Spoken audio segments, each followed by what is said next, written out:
Mother! Meg, it can't be. Serana? Is it really you?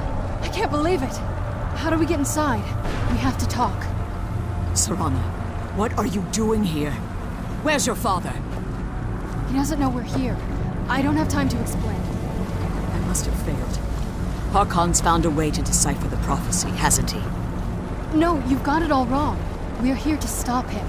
To make everything right. Wait a moment. You've brought a stranger here? Have you lost your mind? No, you don't... You, come forward. I would speak with you. So how has it come to pass that a vampire hunter is in the company of my daughter? It pains me to think you'd travel with Serana under the guise of her protector in an effort to hunt me down.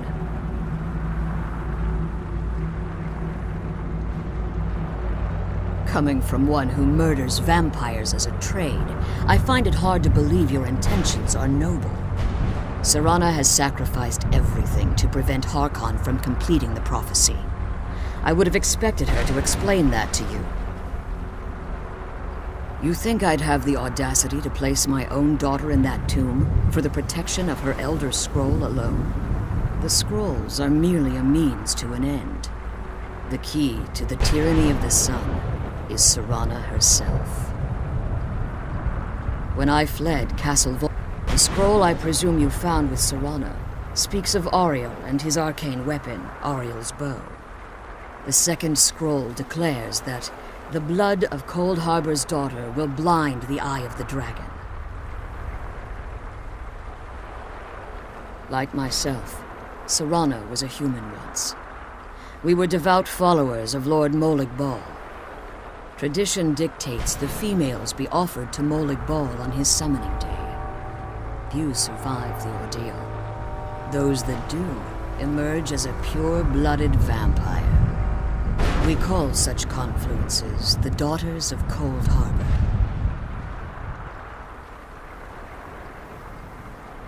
Now you're beginning to see why I wanted to protect Serana, and why I've kept the other Elder Scroll as far from her as possible.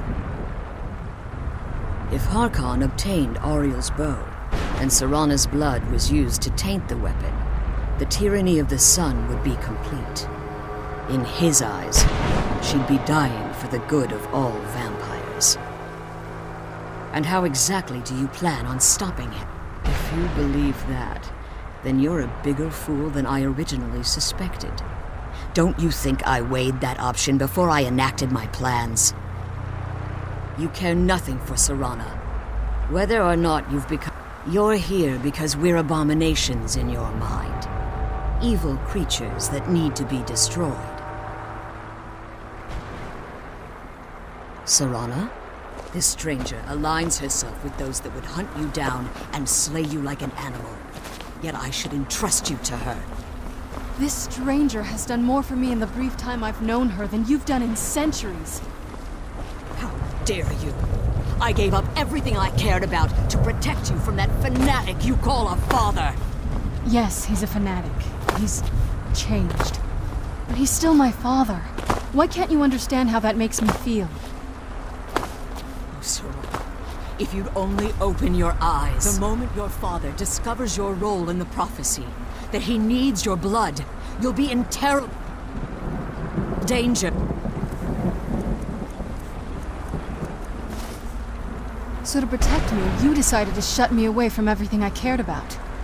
You never asked me if hiding me in that tomb was the best course of action. You just expected me to follow you blindly. Both of you were obsessed with your own paths. Your motivations might have been different, but in the end, I'm still just a pawn to you too. I want us to be a family again. But I don't know if we can ever have that. Maybe we don't deserve that kind of happiness. Maybe it isn't for us. But we have to stop him, before he goes too far. And to do that, we need the Elder Scroll.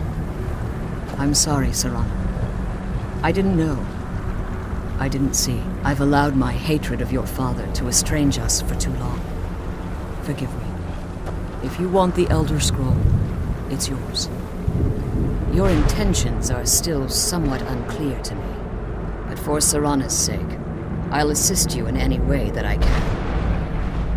Yes, Fortunately, you're in a position to breach the barrier that surrounds these ruins. You need to locate the tallest of the rocky spire. At their bases, the barrier's energy is being drawn from unfortunate souls that have destroyed the keepers that are tending them, and it should bring the barrier down. One more word of warning. There's a dragon that calls... The Ideal Masters have charged him with overseeing the keepers, and will undoubtedly intervene if you're perceived as a threat. As you've been traveling in the Soul Cairn, let's just say, a tiny part of you rubbed off on it, and in its place, a bit of the Soul Cairn filled the void. You should find no difficulty using the portal any longer. When I entered the Soul Cairn, I had intended to strike a bargain with the Ideal Masters, the custodians of this place. I requested refuge in the Soul Cairn, and in exchange, if I had foreseen the value they placed on my own soul, I would never have come here. The Ideal Masters unleashed them. Fortunately, I was able to hold them at bay and retreat into these ruins. Unfortunately, since the Keepers weren't able to claim my soul, they had their minions. Time has very little meaning to me. Consequently, it has little meaning to the Ideal Masters as well. I suppose you could call this the ultimate waiting game, each watching the other to see which will give in. I know very little. They're mystic entities that lord over the Soul Cairn, control... Well, some necromancers believe they are the crystalline structures dotting the Soul Cairn. I believe there's more to it than that. I think they transcend what we perceive as a physical form. Perhaps they were once corporeal beings, but they've obviously reached a point where they no longer require a tangible presence. Conduits, through which the Ideal Masters speak to their underlings and feed on their victims. The Ideal Masters' weakness is their insatiable hunger for pure soul. It's the reason for the Soul Cairn's existence, and the only leverage a necromancer has when bargaining with them. The ability to summon powerful undead guardians, as one would conjure an Atronak or Daedra. However, the majority of necromancers that are foolish enough to enter into a bargain with the Ideal Masters wind up here, as harvested souls.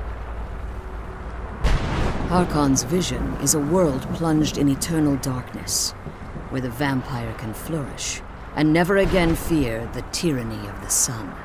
What he fails to realize is how much attention would be called to our kind if the prophecy came to fruition. If eternal night fell, there are many who wouldn't stand for it. They would raise armies in attempts to return things to normal. The order of the day would be our destruction, until every last vampire was hunted down and eliminated.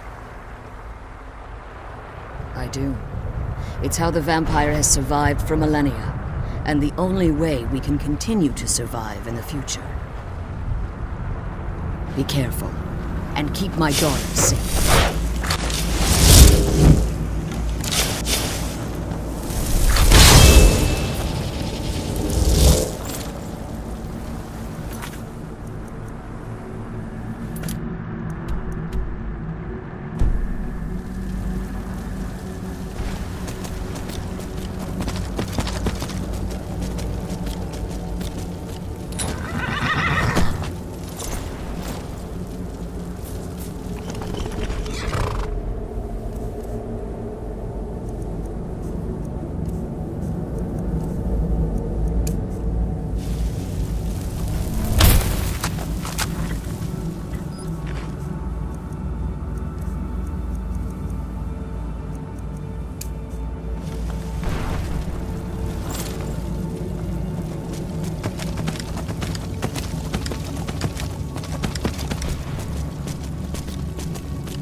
I told them. Did they listen? Of course not.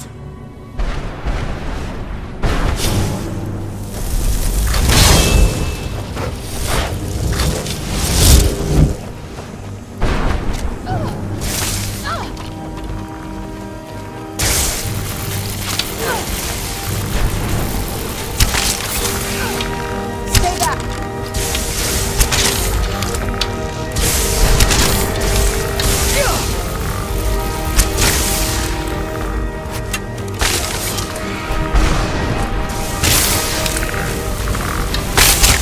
That'll teach you.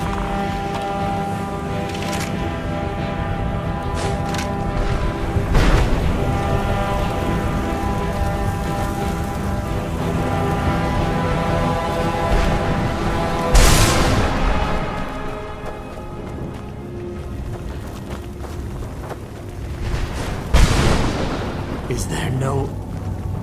Please, this is no place for you.